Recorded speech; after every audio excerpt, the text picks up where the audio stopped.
Now, this is going to be part of a two-parter. I'm going to encase Red Exotic. I Red Exotic, North Star Red Exotic. It's like a rusty brown when you first take it out and look at it. It gets very metallic if you oxidize the flame on it. But the way I get it and play with it, I can make tubing that looks like, and of course when I want to show it off, I know I had it here a minute ago. Oh, anyway, it looks like a nice, here it is. And as you can see, it has some nice colors. This is a piece of tubing. It's not solid. But I make tubing the same way in some ways that I did a demo on a dragon, and it was a two-parter, and I made tubing for that, and it shows you how I make the tubing, and that's basically it. And you can sort of see it comes out a nice reddish color compared to the brown that it starts out. Anyway, back to the story. I am going to do the tubing for a reason. Well, I got to encase the red exotic first. I know I probably have some around here somewhere, but for all demos and purposes, why not? Again, as you've seen me do the colors before, I layer on top of clear. 8 mil is what I'm using, but you have something bigger, something smaller. I'm only doing about an inch, inch and a half when I usually do like encasing. I make it closer to this full length right in here, from here to here. But to make demo purposes quicker and easier so that you can see, sometimes it does slump and you can just sort of roll it around and get it straight.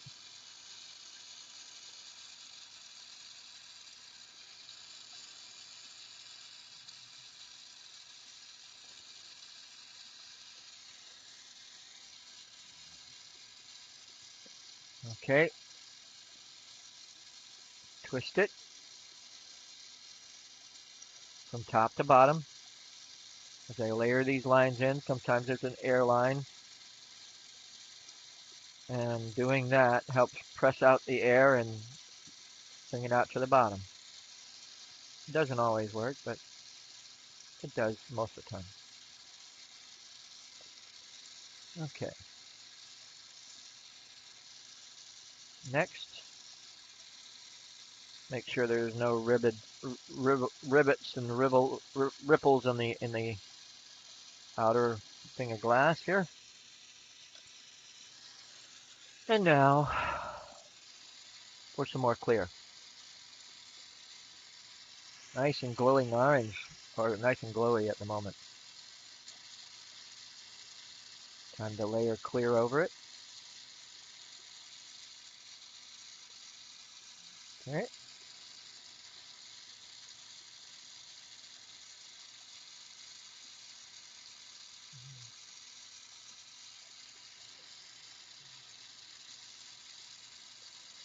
I'm getting about a little over a quarter of an inch to an eighth of an inch flaming onto the clear rod that I'm putting on this thing, and basically just drawing the glass that's already been heated onto the encasement.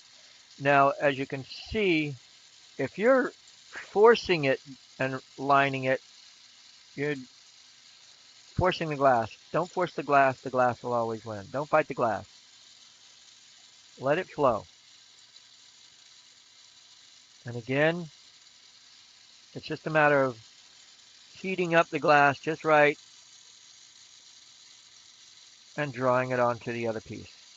And as you can see, again, the piece that I'm layering the clear on is outside of the flame, and what I'm melting is the rod itself, not anything else. Well, a little bit of the warmth is going to the other thing, but still, you know what I mean. Okay, And there we go.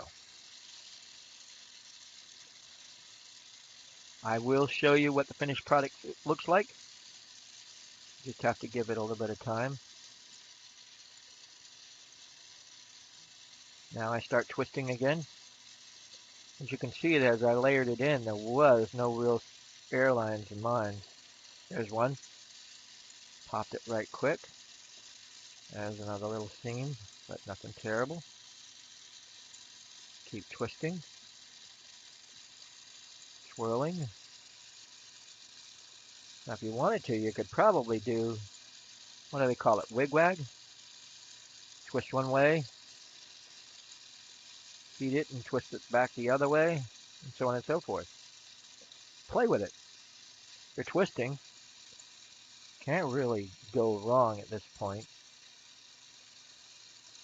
I will tell you that the red exotic is a little bit more stressful glass than the green exotic or the blue exotic when it's encased. It'll tend to, so it's better to, if you can, warm it up either in your oven or wherever so that you've got a good,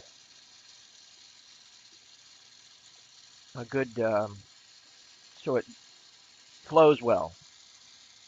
I can warm it in myself at the torch, and the reason I do that is A, practice, and B, because of where my shed is and I don't have full electric, I just have an extension cord running to it.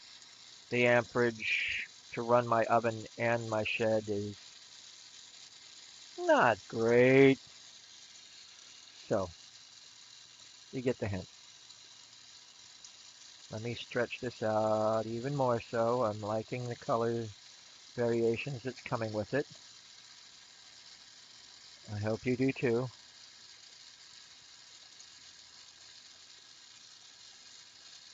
I have been enjoying doing these demos, knowing that I've had right now I've had a little over 1,500 views on my videos, which says that I've touched at least a few people to look at and see what I'm doing, and to open up their mind that glass is not just some hard, brittle object that you can't work with, that you can, with a little practice, a lot of patience, and mostly persistence.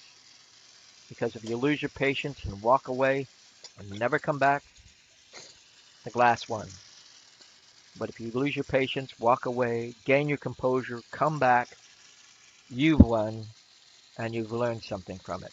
And you may not be able to get that one thing down yet, but if you keep telling yourself you can do it, and what I call is do a back burner. In other words, you see yourself making it and completing it in your mind, and sometimes that'll help you to bring it to the forefront when you're finally at the torch and trying to make it work for you. It will come out. It really does, and it's a great thing to do. Anyway, thank you for watching. Enjoy your day. Okay, again, this is the red exotic. In this light, it looks almost a black, but it's a rusty red color. And this is what it came out to be after the fact, after I encased it. Hope you enjoyed.